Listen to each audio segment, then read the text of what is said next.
silly kudo. This is just one of the messages. And I decided that I'm going to do my due diligence even more by trying a response because I've tried calling a second time. I didn't record the second time. I recorded the first time. And the second time also it hung up before you get to their algorithm AI that you have to play with before getting a real person. So this is my last text to them before I give up on them and maybe try a different company for the same price, but maybe one where they do offer human customer service skills. Hey, happy 1 year anniversary of my life partner being back. Today it's past 1 now. I was listening to the CBC today on the 10th, the Monday, and they had guests talking about, climate change things and COP30 and politics related to that. And you can tell Canadians have good points, and sometimes CBC wants to address these points, and sometimes they don't because, everything gets more complicated if they do, but they're accurate, they agree with them. So there's too much to be done, really, and you get like these PhD professors that think, it's not too late. When actually it is, and they provide the answers themselves, right? They say, well, you could have had me on 10 years ago. I would said the same thing, and there's hope, and then this 10-year would have passed, and whatever politician you would vote for wouldn't make it happen. But it's also about the norm acting differently, right? The norm wanting EVs instead of partaking in public transportation, right? And really the common pattern is we are never talking about overpopulation. Our species is the villain, and yet we never talk about reducing our numbers because we can't seem to be able to change our behaviors to not accelerate the problems.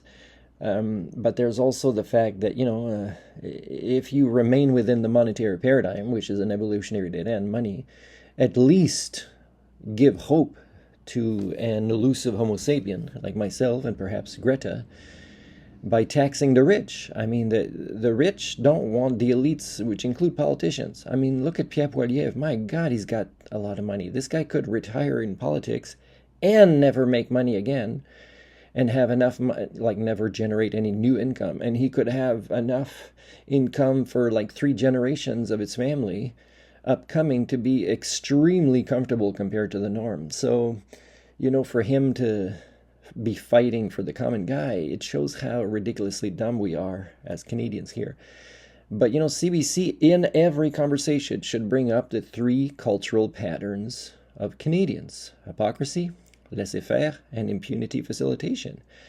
Because all those, their guests or callers or people that text in their opinions have common sense, and they say things that are right. They might not have the big picture of everything. They definitely are not in tune with the reality of the human condition. They still say good things.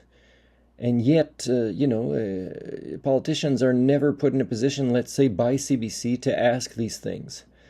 And so CBC, you want to inform us, but you don't want to shake anything up, right? Because then maybe politicians will not go on CBC anymore. Well, I'm sorry, but that's irresponsible journalism. Because you got to ask them the right questions, you got to have the right conversations, and when they don't come on CBC anymore, politicians, you keep saying, we've tried to contact their offices. And then somehow they act like they've developed developmental disabilities.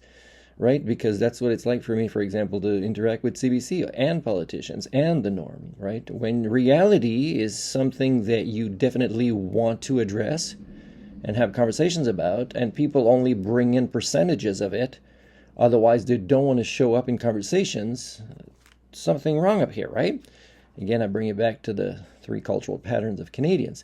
If you point that out every time, you might say, well, we've reached their offices, we'll let viewers decide which cultural pattern this politician is indulging in by not partaking in these conversations. But, CBC, you should have a lot more politicians available to you. And I think, politicians should talk and say, you know what, we have to go on CBC a lot more and we have to educate. And we haven't done enough education because now we're becoming so redneck, we're devolving the concept of science that measles is out of control for us.